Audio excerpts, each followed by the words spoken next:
keep forgetting to push the button. We're recording. Hi, everybody. Welcome. Hello, everyone. Welcome to the Fire and Ice Show. I'm Fire. I'm Ice. And Fire and Ice. Dealing with life after life have dealt with you. Us. Yes. Right? So I'm Lord Shay Sadler-Lovett, the owner of Coast to Diamond, and I primarily help women who've experienced sexual assault through an emotional and healing process. This is the woman. We focus on the woman, not the issue, not what she went through. We focus on you, your new life, and moving forward from there. And kick it over to my partner. the other way. Hi, everybody. I am Jay. I am founder of Matters in My Heart, an emotional support program, and also the founder of Jay the Author, self-publishing company. So we talk about the experience in the emotional support program, and for the self-publishing, I help you write your story. So I also work just like my counterpart right here. I also work with victims of abuse, domestic violence, sexual assault, whatever kind of abuse that they must have experienced in their life or may currently be going through. So we kind of help you get back to living. Should I do that? Okay. Yep. That's not offensive, is it? Okay. I don't think so. I would hope not. Somebody. Hello, Coach Rebel. But today we are joined by extra co-hosts tonight. Yeah, are they down there? Yes, we love to laugh people. So if you haven't seen us before, we should take this show on the road because we really are funny. We love to laugh because we deal with serious issues all day long. And so laughter is medicine to the soul. That's the only way we're able to do what we do so great and excellently. Did I make that word up? I've been making up words all day, so go with it tonight. Just pretend like you know it's a word. Look, the rappers do it. You can do it too. You know? Introduce yourself to the world. Only 5 million people watching, but no pressure. 5 million. Right. Yeah. Wow. Introduce yourself. Who are you? Who is you? And why is you here? Oh, okay. Well, I am Wanjiru, a.k.a. Wani Boo of Wani's World. That is my blog name. And I am here because I need to know what not to say to people that have been, dealing with abuse, because I am such an aggressive personality. Oh, wow. That when I talk to people that have been in abusive situations, my first reaction is anger for them. And, I need to know how to temper that and how not to offend people in my way of trying to help. Okay.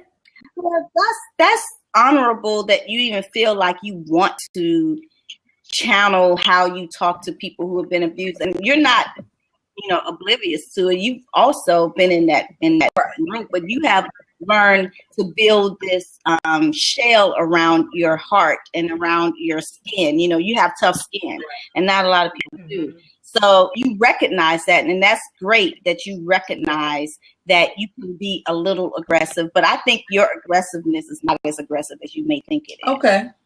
Well, that's good to know. I just, I just feel like I need to temper some of my words because sometimes I have no filter. So, Yeah. I have grown to the point. I'm almost years old, and I've grown to the point where I now choose to remove the filter or put the filter on. Okay. It's now a choice. I've learned how to master the art of filtering. Okay. And so when you need that cursing out, I know how to get it off. I'm good for the cussing out part. I'm good for that. I done told you twice. I done told you twice. But apparently you don't understand unless I'm saying the F-bomb, M-F, da-da-da-da-da, bleep, bleep, bleep, bleep, bleep. So let's go. Let's roll with it. So. Well, you know how talking tonight, Shay. You know, Lauryn Hill said it. She said it best. She said you gotta add a motherfucker so your ignorant niggas hear you. That's what Lauryn said. Okay. Sometimes you gotta go like that. I tell people all the time, don't let this fool you because you can't. Right. Okay. You like, catch this, right? You know it. Yeah. Praise Lord, hallelujah. But he ain't through with me yet, so you still get it. Okay. You know, and they be like, oh. Okay. He ain't look. Steve Harvey said you only got 2 cheeks now. 2 cheeks. You own the third one, so I tell people I cut your ass and pray your strength. So here we go. I like that one. That's good. I hope ain't no kids in the room because I that's what I tell people all the time. All the time. So listen. All right. You wanna jump right in? We're gonna get started. We're gonna jump right into the great question. I mean, to the great conversation tonight, because what we wanted to really talk about is what not to say to someone who's been abused or is currently in an abusive situation. I know sometimes we're not trying to be offensive. We're really trying to be, empathetic. We're really trying to help. But in our helping, sometimes we make the situation worse. And so I wrote down some things that people said to me. I'm going to go over them. Okay. Gotcha. I wrote down some things that were said to me in my place of brokenness. And hopefully they won't come out of the woodworks when I get on Ellen's show. I know, because TMZ's going to have a whole field day of talking to some folks in my past because I said some things. I responded out of my brokenness in their crazy way of trying to help. They said some things that kind of made it worse. And one of the things, I think what's the first thing? What's the first number one thing I want to say? Oh, here's a good one. Why did you wait so late to say something? Yeah. Oh, yeah. Sometimes when and I said this in my presentation for the Power Networking Conference, is that we spend a lot of our adulthood trying to get over the stuff that happened to us in our childhood. And so because we're adults and sometimes the situation happened when we were younger and we're just getting to the place of dealing with it years and years later, the first question people ask us is, well, why are you just now talking about it? That, people, is what you don't say. Anything beginning with why. Leave the why alone. Yes. Leave it alone. Okay. Yes. The one thing I got was, well, why didn't you just fight back? Really?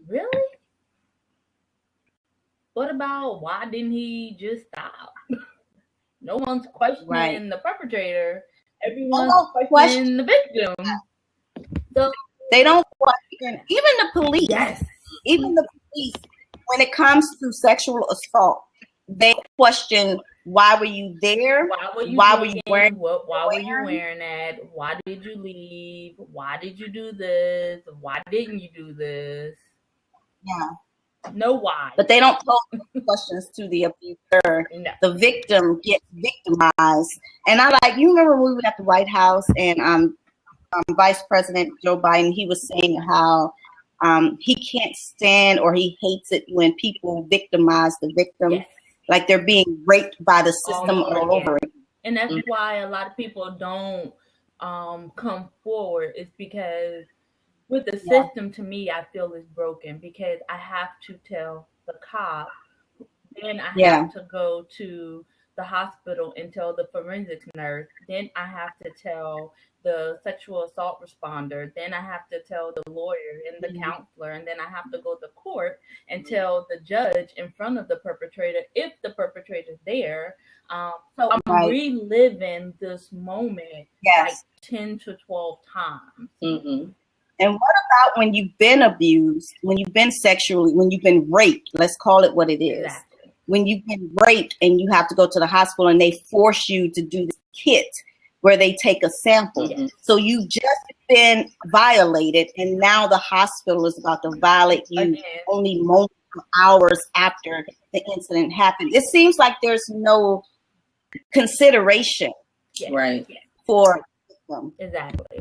And that's because the weight culture feels that if you wasn't there and you didn't drink, or if you didn't wear that mini skirt, or if you wasn't being promiscuous for our younger ladies who they feel like, oh, she's grown, she's this, she's that. If you wasn't doing all these things, then it wouldn't have happened.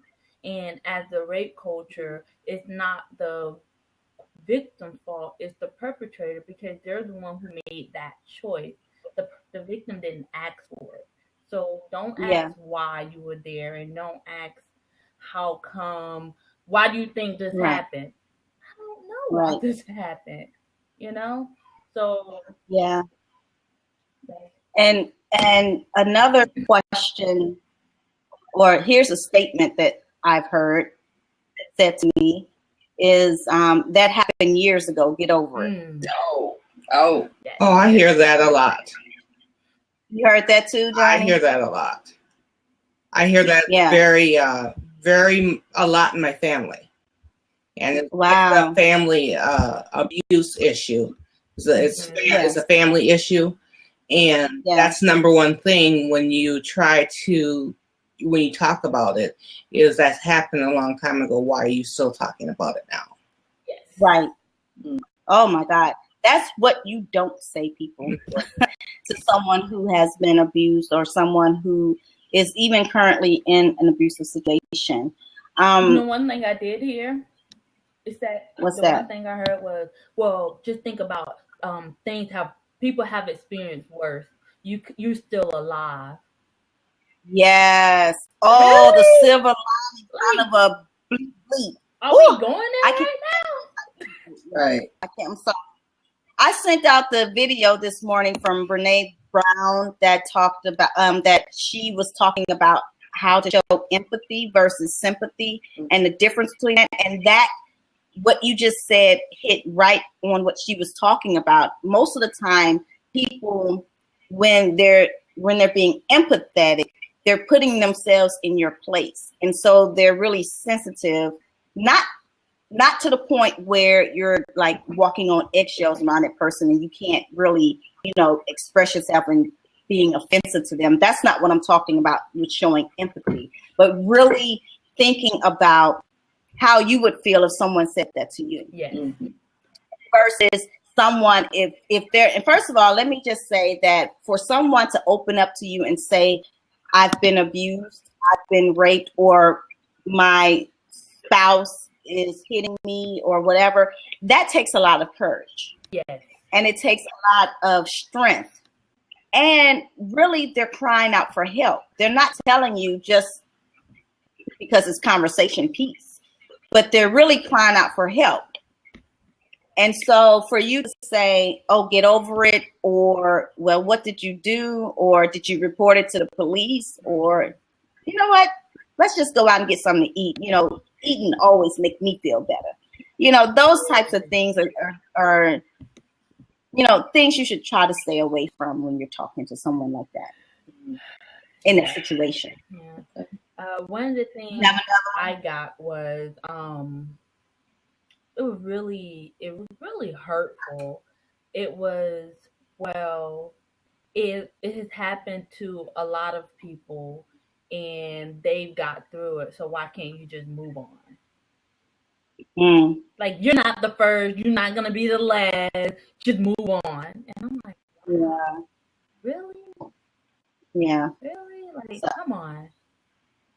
Well, I think what people don't understand is that sexual assault, you can try to get over it, but it really stays with you for the rest of your life. I mean, it pretty much changes the trajectory of your whole life. Whether you can move on from it. However, you're still going to always remember that to the day you die. Exactly. I mean, I don't know why people say that you should just get over it. I never understood that one.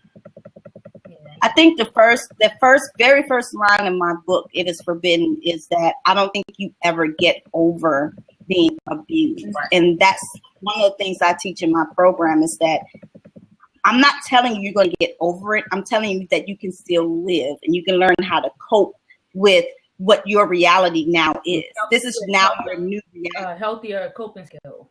Right. Yes, healthy coping skills, and this is your new normal. Yeah. And so how do you operate now after what you've gone through, but in a healthy way? Right. Because I've done all the unhealthy things. And so I'm at this place now where I'm focusing now on really my mental health. I think we're all responsible for our own mental health, healthiness. Yeah. Right. You know, anyone is capable of losing their mind at any point in time. I don't care what background you've had. So we're all responsible for keeping ourselves sane and here. Right. So how do you do that when you're so burdened down by hurt and by pain? Switching the topic just a little bit from sexual assault to someone that's currently in an abusive situation. I remember growing up, of course, most of my memories of growing up in childhood is about domestic violence or some type of abuse, especially in my family. So my aunt, who was my uncle, the one that I couldn't forgive. Yes. You know, I talked about her a couple of blabs ago, that she was the last one that was left for me to forgive. And it was harder for me to do that. So I'm in the process of forgiving her. But what I remember about her the most is that the hits that she took from her husband. And so every time she came around, she had a black eye. Every single time. And as a kid, I used to call, I said, you know, why your face always look like a bowl of black eyed peas? I used to say that to her as a kid, not understanding that she lived a life in fear every single day of her life until she died. I just got that revelation. But as a kid, growing up, watching her, as a kid, you kind of soak in the perceptions of everyone around you, what you hear the most. And so you tend to mimic that because that's the environment that you're in. You're a product of our environment. And so my uncles and my mom and my other aunts, my whole family was like, they gave up on her a long time ago. And it was like, well, we're not going to keep going over there and bring her out, and she's just going to turn around and go right back with him. That's one of the things that I'm saying you don't say to someone who's currently in an abusive situation. I'm not gonna keep coming and get you because you're gonna keep going right back. So how do you respond? We talked about things that you shouldn't say. That's a good question. That's a good question. Because my mom did tell me that when I was with my abusive ex-husband. She told me that when I was ready to leave, she would help me, but I had to be ready. She said, if I was ever going to be going back, do not come to her. Wow. But when I was ready to leave, she helped me. But no going back and forth. So what do you, I'm asking, I mean, just what you're saying, what do you say? I know for me, from the training that I've been through, the things we do is we listen. You just, when someone is talking to you, you listen to them and you let them tell their stories, and don't question them on why you're there, why you keep going back. Because if you actually listen instead of trying to think of a response to what they're saying, they're crying out for help, and there's clues in what they're saying. And you can actually use that, not to manipulate, but it is somewhat of a manipulation, but you can use what they're saying back on them. So if someone is going through domestic violence and they're in a situation, they're going, I want to leave, but I don't know how I can take care of my kids, and I don't know this, and I don't know that. They're telling you what their problem is. Their problem is they don't know financially how they're going to survive without that person. So what you as the listener do, go, okay, so financially you're worried. So let's come up with a game plan. Let's save this amount of money, what you feel is adequate for you to get on your feet. And then once we get this amount of money, do you feel you'll be ready to leave? Yes, I feel if I had $1,000, I'll be ready to go. Okay. all right, you go back home. We come up with you come up with a game plan. You go back home. We hit $1,000, and then when that happens, she go, well, I don't think 1,000 is enough. What you say is, but you said not. Well, why not? You said $1,000 is enough. We're gonna make it. We're gonna do this, this, and this. And you basically listen to what they're saying and give them options and game plan to what they're crying out for. If you listen, they're gonna tell you what their problem is, and from there you'll know what it is they're trying to tell you. Well, he checks on me every hour on the hour. You already know he's checking on her. So if she leaves, she has to leave within that amount of time, and she has to be okay with not taking everything. Because if he's checking on you every hour to hour, you can't pack up the whole house as if someone who goes to work at 8 o'clock in the morning and come home at 4. So you have to listen to what they're telling you. It's really difficult when you're currently in that situation, because one of the things that keep you there is the manipulation of the mind. That's the control of the mind that the abuser have over you to convince you that you're not going to be able to live without me. You're not going to be able to make it without me. I do this for you. I do that for you. No one loves you like I do. See, that's what they do. They coin the abuse with love. And that's why I say all the time that love doesn't hurt. But if you've already been in a broken place before meeting that spouse, him or her, whoever it may be, then it was easier for them to kind of capture you into that way of thinking. And so because your mindset, one of the hardest things you're ever going to do in your life is change your mindset. That is the mind is a powerful thing. That's why the Bible talks a lot about keeping your mind, girding your mind. God gave us free will. So he's not going to overtake us and make us do anything. He wants us to freely come to him. And with that free will comes the ability to control our mind and how we think. And so in a situation where you're in an abusive, and I've seen it over and over and over again, the fear of leaving, because he's coming to get you. And there's a story when you get home. Oh, it's going to be worse. You're going to get it. You're definitely going to get it. It's to the point where the hits don't hurt anymore.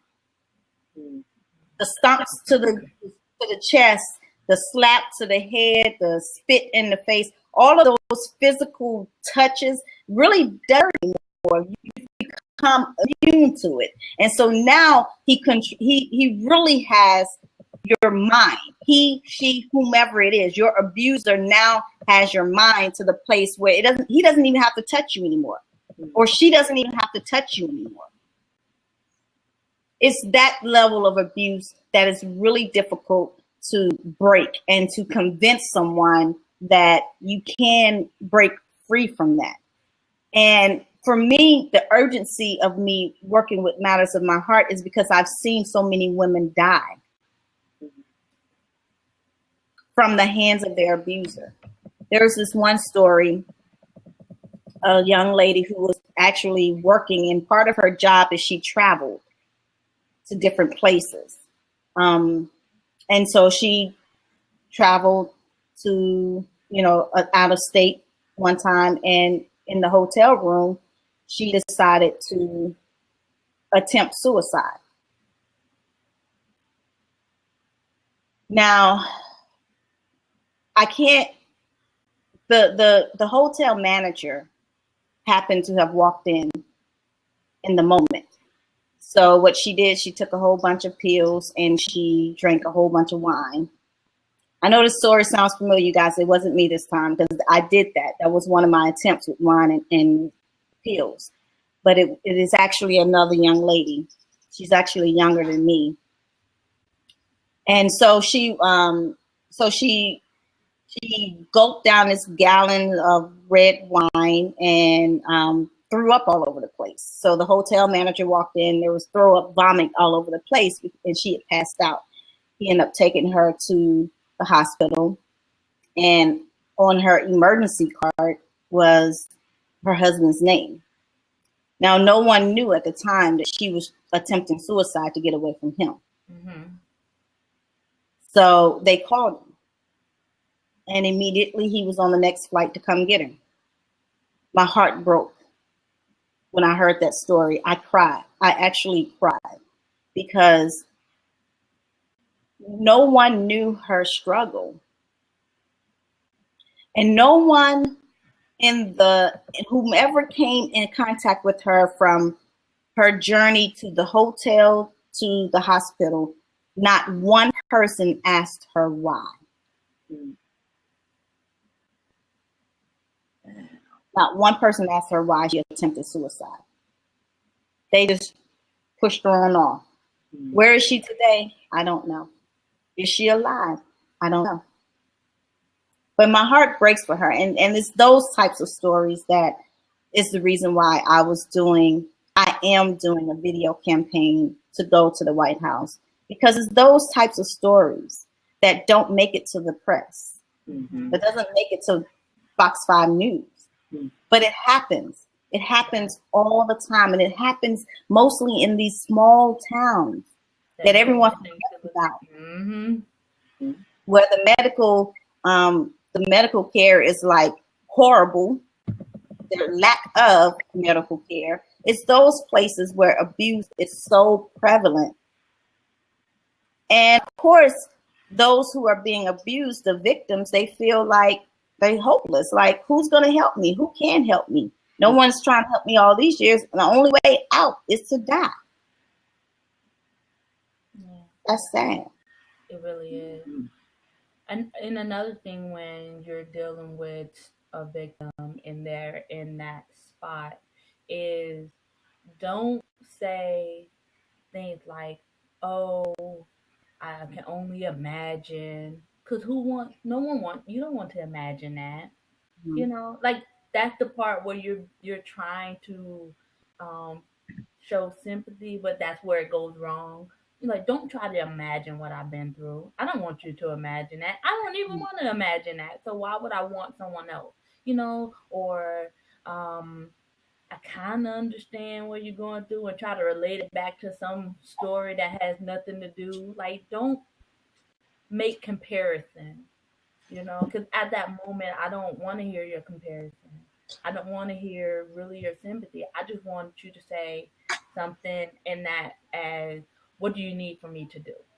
Yeah. What's the next? What would you like to happen? You want to do this or you want to do this? If you give more options, that's why it's so important to know the resources for wherever you live.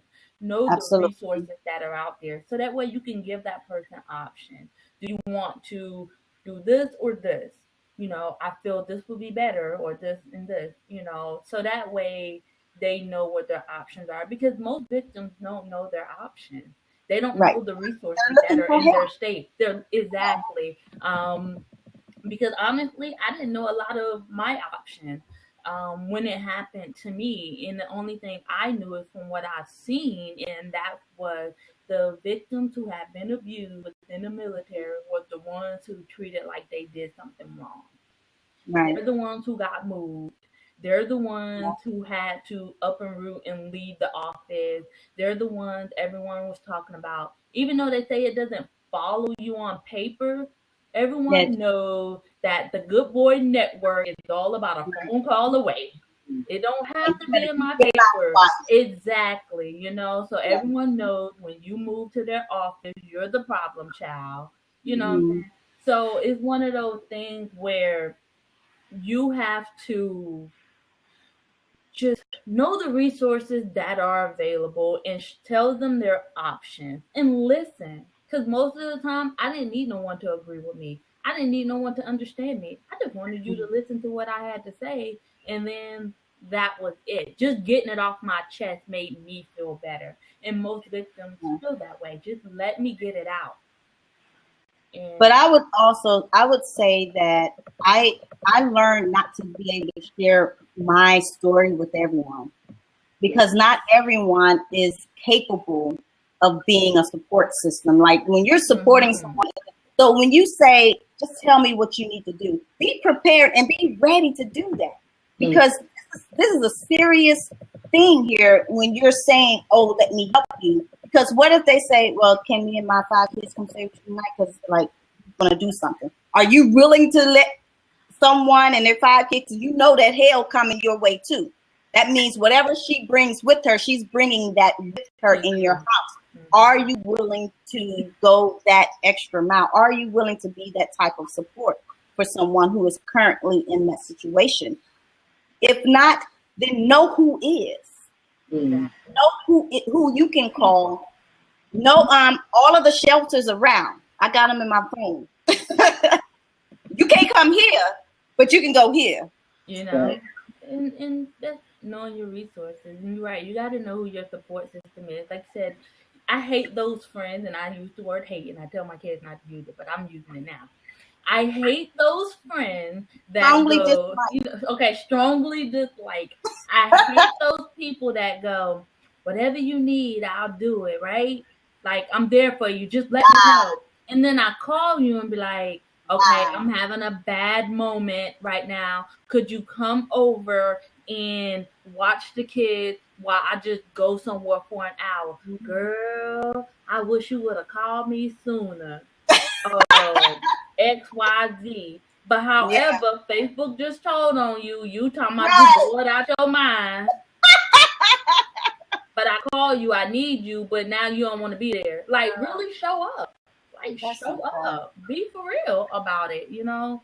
So, and honestly, I don't like to put this on people, but sometimes that call to you might be the last call I ever make, because that could be the call that determines whether someone's going to take their life or not.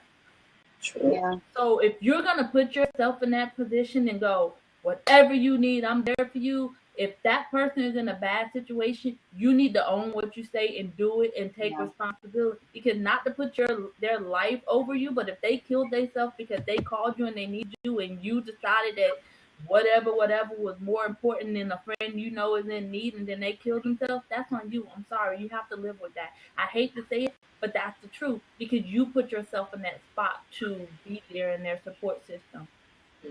You have to be willing to make a 3 o'clock call. I've been there for one of my service members. That's all I'm gonna say.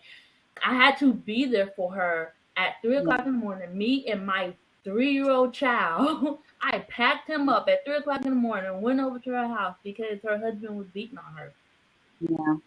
And he wouldn't do it to me, but he did it to her. So I had to pack her kid up and her, in the same time, calling the police, everything else at 3 o'clock in the morning. I put me and my child in danger because of that. But at the same time, I was that one who said, call me whenever you feel like this is going to be it for you. And that's what she felt. And she actually left that day because I really sat down and was like, look, you have to do something. You know, and she actually left that day. But if you're going to be a support system, be there. Don't just be that. When you say you're going to be there and I want to cash in my ticket, let me do that. Yeah. Gotcha. Yeah. So, Juan, are we answering your questions as far as what you are? Not to say. I mean, yeah, you answered my questions. I mean, half of those things I've already said, like the why and all that. That's because I be wanting to know. I'm one of those people. I'm like, I need to know your process of your thoughts and how you got to this point. So, you know what? Before I met Johnny, I used to be like, look, that's some bullshit. I would have done X, Y, Z, because in the situations that I've been, I've done X, Y, and Z. You know what I mean? Yeah. And even talking to what you just said, Shay, you were talking about, you know, being there for somebody. And sure enough, I have a person that I'm working with right now. She's not in a physically abusive situation, but she's definitely, it's not a situation that she wants to be in. And it was so crazy because she was on my mind. We were supposed to meet last week, and I was tired. So, because, you know, I'm still getting over my own health crisis. So I was like, you know, I don't feel like calling. But I ended up calling, and I was so glad because she told me that she had just got out of the hospital. They had put her in there because they thought that she was suicidal. And she told me that she wasn't, but I could tell when we first started talking, that's what she led in with the conversation. And then when we were leaving out, I was trying to, basically her situation is she's been a housewife for a while now. So of course she was dependent upon this person financially. So we were talking about trying to get her a job. I was, I'm kind of working with her on that. And when we were leaving out of the restaurant that we met at, I said, look, I said, whatever you need. I said, call me, I'll be there for you. And she kind of looked doubtful because she has people that have kind of bailed on her before. And I was like, look, no, for real. You have a real friend. Like I keep it real. I'm not fake like that. Now, I'm not going to say, yes, you and your kids can come stay with me because I know I'm not available for that. But I am that person that will, take your call at 3 a.m. or whatever. Look, provided I hear the phone, hopefully. But, my intention will always be good. And I keeps people on the top of the prayer list, you know what I'm saying? So stuff like that I will do. But I'm glad you reinforce that because there are a lot of people that, I hate to say this, especially the church folk, because the church folk was the main ones that screwed her over in the first place. So they be the main ones talking about, oh, yes, whatever you need. And then, we still have that black on church folks. Oh, yeah, we can tell you. I can go on for that one. We'll do that. Yeah, we'll do that one. Piss everybody off. Yeah, piss everybody off, for real. Because that right there, yeah. But you have answered some questions. But like I said, I definitely was the one that would be like, well, why you do this? I used to ask my mother, why you ain't do this? Why you ain't do that?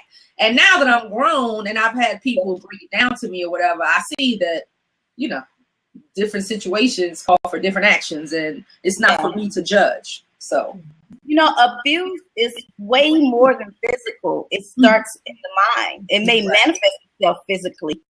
But really, once they have control of your mind, they have control of you. Because this is what controls the actions of everything that we do. And so they can penetrate that mind, then they got you. Right. And the whole physical thing of it, of hitting you, is just the manifestation of it, of sealing the deal. Really. I was about to say, usually with most abusive situation, it usually works with the mind first, because most abusers break you down. They have to in order to be able to physically control you, because they have to break your mindset of what you think reality is and your strength. So they have to break you down. And so they do that with words. Right? Or shoving. They start with little things. And then after a while, when they know they got you with words, that's when the punching and the kicking and the dragging and stuff comes in. And they know you're not going to fight back because they've already mentally broke you down. So when you see the signs of verbal abuse in the beginning, it's only going to escalate to worse. I'm sorry. The percentages are there. 89% of relationship that starts verbal ends up in 93% physical. So that means we're going to escalate that way, right? So when you see someone who's in a verbal, just talk to them. Don't be like, girl, I don't like the way he said that, because if it was me, no, she don't need that. More like, hey, I noticed he's been, saying a little things and getting out of, and then from there, that's when the pamphlets and the things need to go into place, because he hadn't broken her down all the way. So she still have time. You still got time to get in there, because most people, when they get to the physical part, like we said, it's hard to go in and help them at that point, because not saying the damage is done and it can't go back, but your chances are slimmer. Right. Got you. So now that we've talked about what not to say and a little things on what to say, let's end the blab on a positive note of what are some ways that you can encourage, and what are some of the things that you can say to someone who either has been abused or is currently in an abusive situation. I always say that you can one of the things that you can say is try to ask, what do they want? Like, how are you feeling today? Yes. You know, one of the things that keeps them in that state of mind is that they don't trust anyone. And so if you try to be nice to them, they're thinking like, okay, what do you want from me? Mm-hmm. Or they may be a people pleaser and try not to piss you off because they don't want you to be mad at them, because they think if you're mad at them, you're going to abuse them. And so now they're trying to say all the right things so that you won't be upset with them. Mm-hmm. And so how do you govern yourself in that type of conversation with someone who you know is still dealing with some painful things? I say be there for them and show them the good side of life. So sometimes, you know, you're that nagging friend, right? And you just take them somewhere. Just have good conversation. Don't even talk about the house. Girl, did you watch The Housewives? Did you change see the conversation? Blah, blah, blah? Just have a normal conversation, not talking about their situation. Because honestly, that helps let down some of the walls. And eventually you're going to get everything that's going on in that house just by being a genuine friend. So show them the positive side of life. Go for lunch. Go for movies. Just talk. Never bring up the whole situation unless they bring it up. And don't try to send subliminal messages. That gets on my nerves. Take them to a movie that is about someone who's being abused, and then they go, right. What the what? Don't do that. Don't do that. Don't take them to a war room. Don't. If you pray, no. Don't take them to all of this stuff. Take them to see Alvin and the Chipmunks. There's never something like that. Transformers. Something. I don't know. Spider-Man. Wait a minute. We can't take them to see War Room. I mean, that might help. No. This is what they're gonna be doing to you. This is what they're gonna be doing to you. No Tyler Perry at all. Like, they're gonna be looking at you, and then they're gonna be like, "Oh, he has a message. He has subliminal messages all through." Yeah, and most of his is about abuse too, because he was. That's true. So he's constantly talking about that. That's true. We've been there some kind of way. Okay. I say be patient.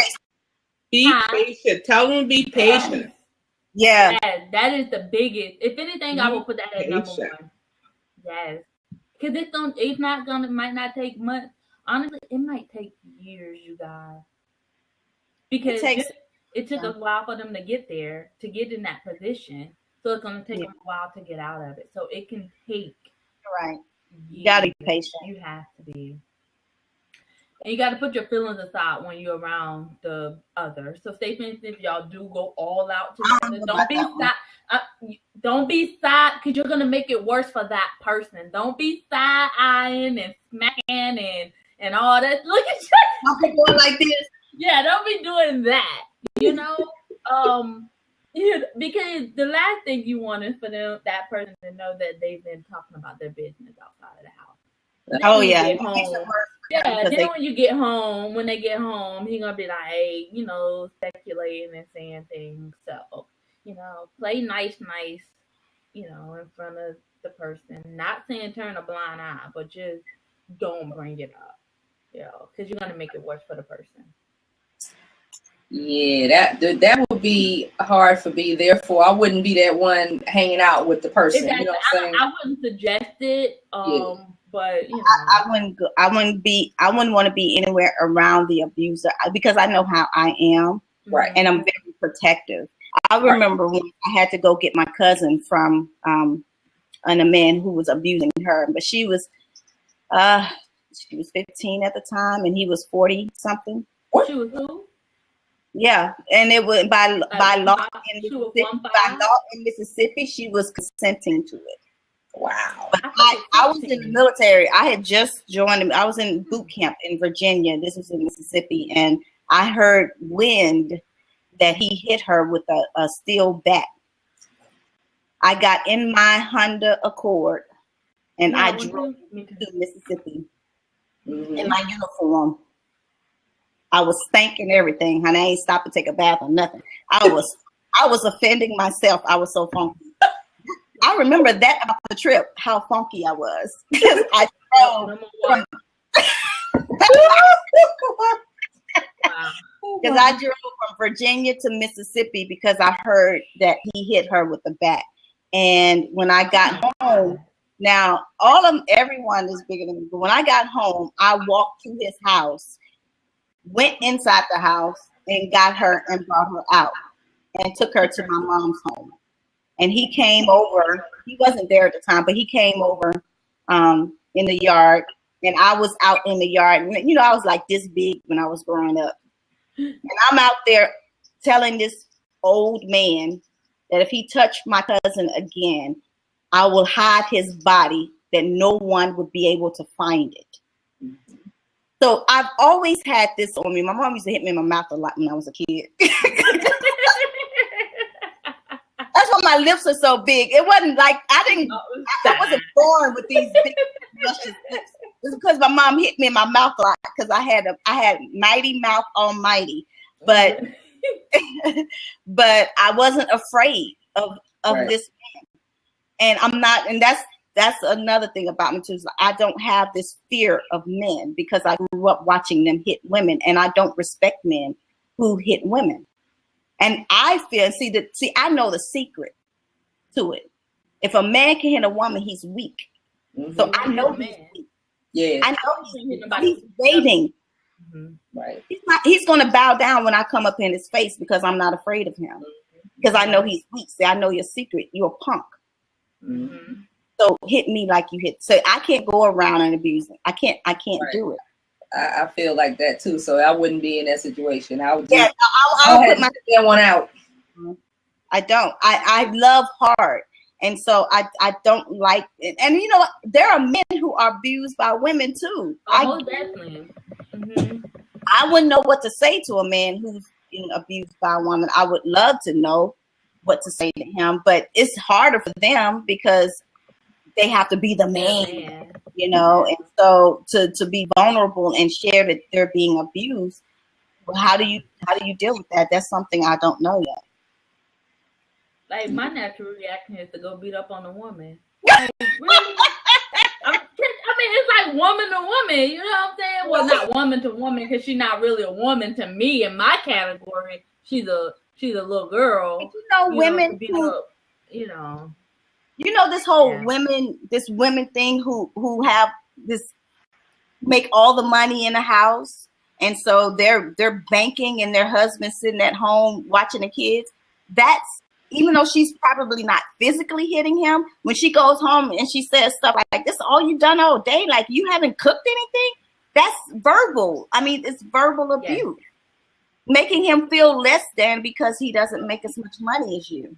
I can give him some tips on what to do. I had that happen, and I was working. You abused somebody? I didn't abuse, but like far as the man feeling that way in a past relationship of mine, what I did was spill the tea. You know, what I did was, and I was working, and they was like, oh my God, all we've been eating all week is chicken. Like, for real, y'all, we did have chicken every day, but it was different types of chicken, but we did have chicken every day. Right? So it was basically like, man, I feel like I'm just eating chicken all the time. And why you ain't washed the clothes and blah, blah, blah. And I'm like, I work just like you. I was like, okay, cool. So what I do, the next week started, it was like, I don't have no clean clothes. Well, I don't know about you, but me and our child got clean clothes. Yours is right there. Well, what's for dinner? I ate on the way home, so I really don't know what you're eating. I did that for about 2 months. After that, it was like, okay, I understand. If you want to feed me chicken every day, I'm cool with that. I thought you would see it my way.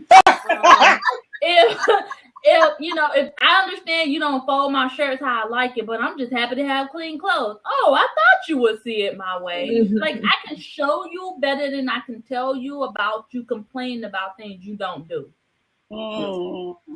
You don't want your shirt folded this way? Okay, wash your clothes, fold your own clothes. There you go. Simple as that. You don't want chicken every day? Get yourself something to eat. Like, you can't be, if you ain't cooking, shut up and eat what's on the plate. So why did you cook chicken all the time, though, Shay? That's I'm asking a question you're not supposed to ask. At the time, our financial situation wasn't the best, and chicken was actually cheaper than beef back then. Yeah. So beef is actually cheaper than chicken now. But back then, really, it is. Beef is right now you can go out and buy a lot of beef cheaper than you can chicken. So because everybody on this healthy kick, no red meat stuff. So chicken is more of a hot commodity and fish and stuff. So at the time, our financial situation wasn't the best. So I had to work with what we had. So this is what we had, and this is what you're gonna eat. I did try to spice it up. It was barbecue one day and lemon pepper the next day and teriyaki this day, but it was just all chicken.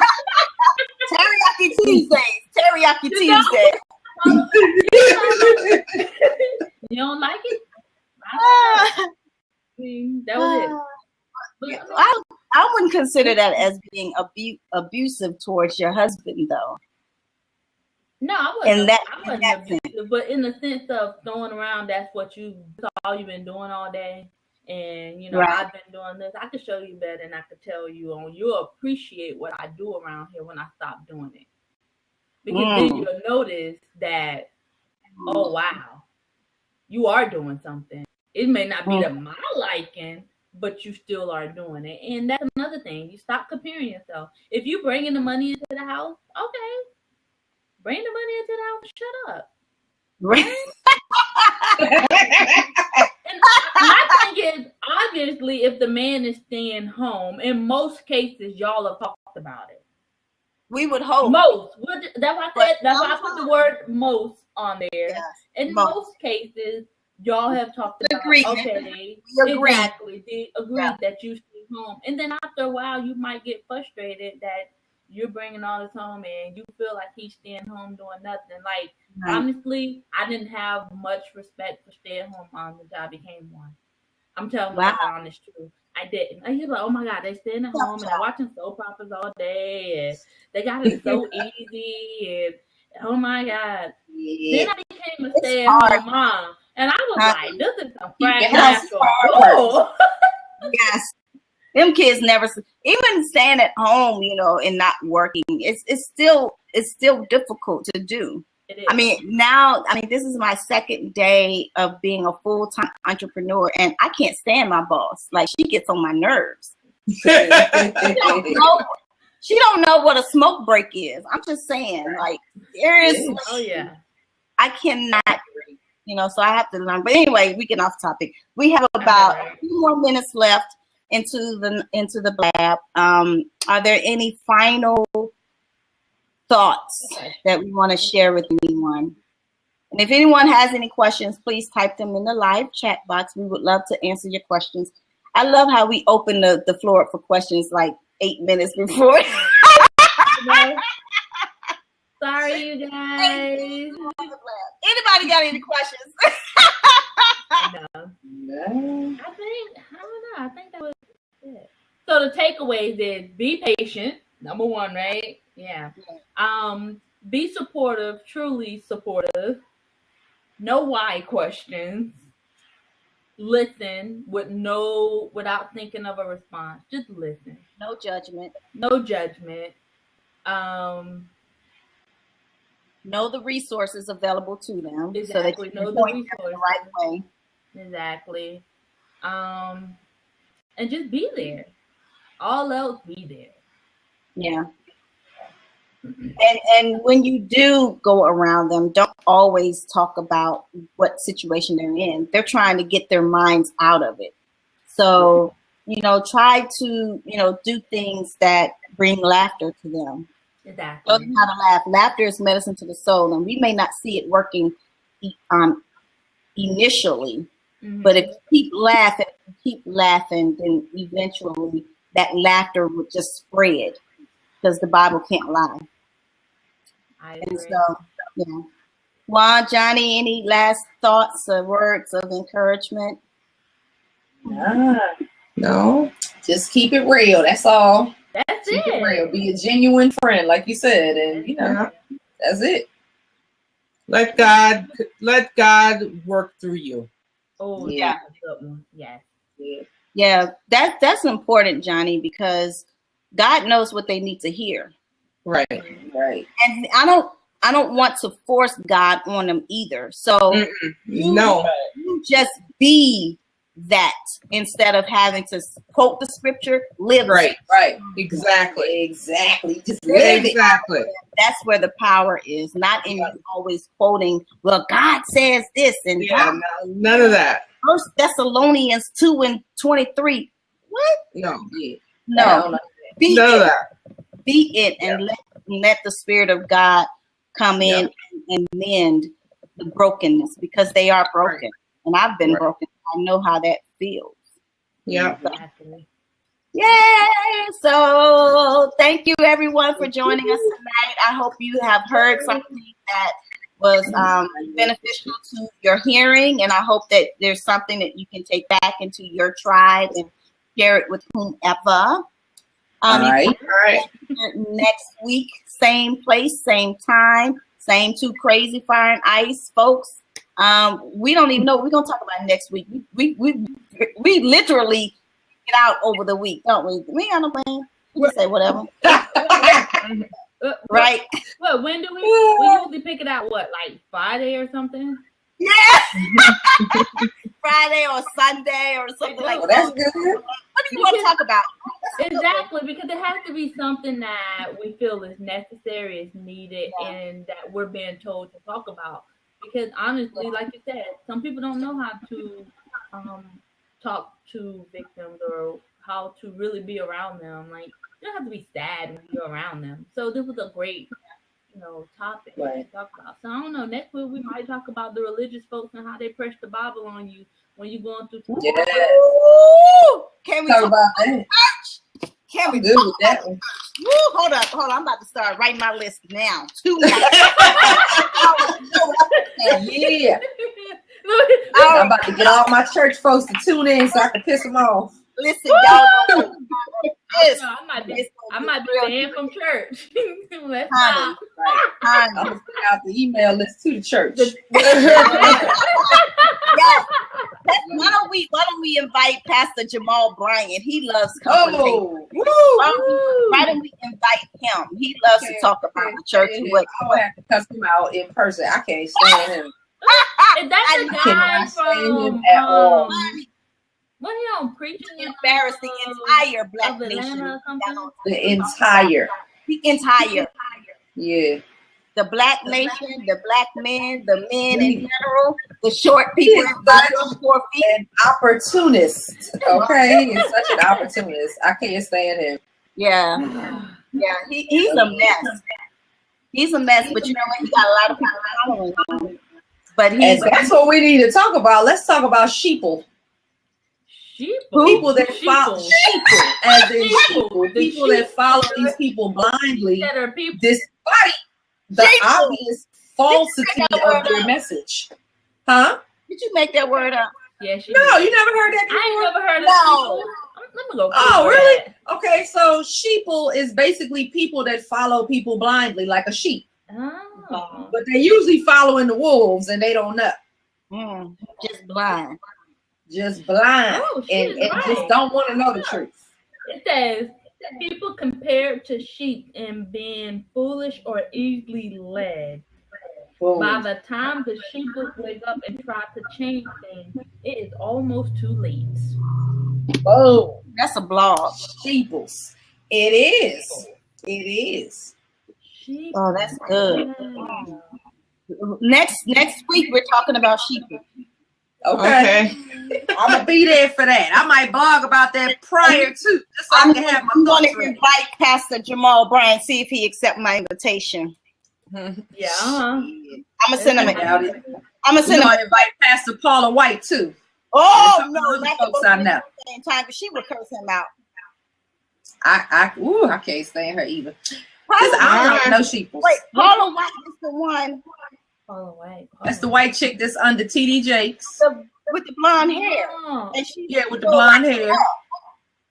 Her, and we're gonna invite Juanita Bynum. No, Juanita's still in jail. What? Is she? I didn't know she was in jail. I wonder what happened to her.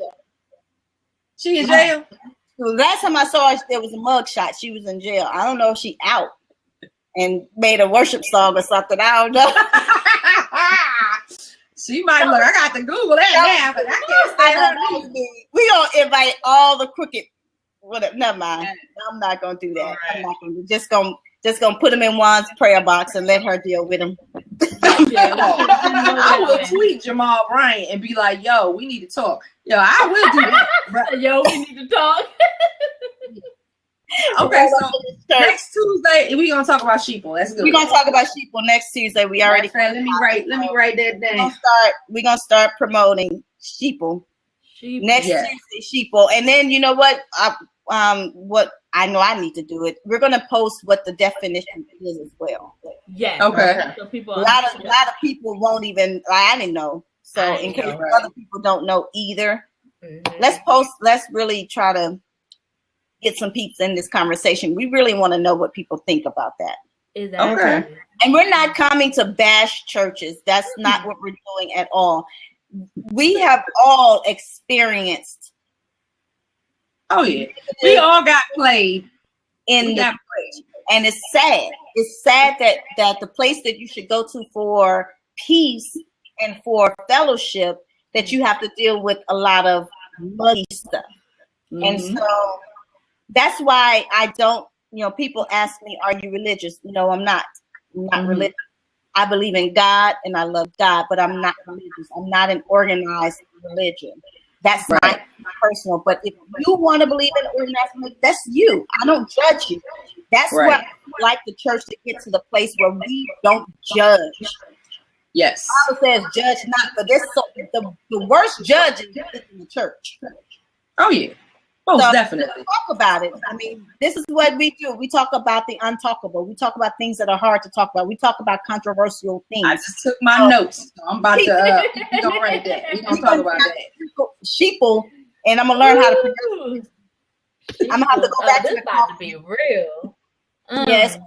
But I've been waiting for this conversation. I'm going to see if Levi can join me because he's a minister. So I'm going to see if he can join us next week. He might be. Okay. That would be interesting. So maybe I'll ask my brother-in-law to join too. He a minister too. Oh, I know. I'm gonna have to ask Tony. I'm gonna see if he'll do it. This ain't Bible study night, so he might be able to join. We'll see. He always be trying to act like he liberal. It ain't Bible study night. Right. It ain't Wednesday. It ain't. You ain't got nothing else to do. Right, ain't got nothing else to do. It might be choir rehearsal tonight. He don't sing. He ain't singing, okay? So he good. My sisters be singing, but he ain't. It might be usher board meeting night, But he ain't doing none of that. But nah, okay, this is gonna be good. This is gonna be good. I'm prepared for that. I'm gonna really try to get a minister on the line with us because it would be nice to have someone available to kind of answer the questions that we have that goes on in the church. So, anyway, thank you everyone for joining us tonight. It was a really great conversation. We kind of, weaved our way through and back, but we're here and we say good night, and we're going to see you next week where we're going to talk about sheeple. So if you don't know what that is, you have to meet us back here next week, same time, same place. All righty. Everybody, good night. Good night. Bye-bye. Deuces.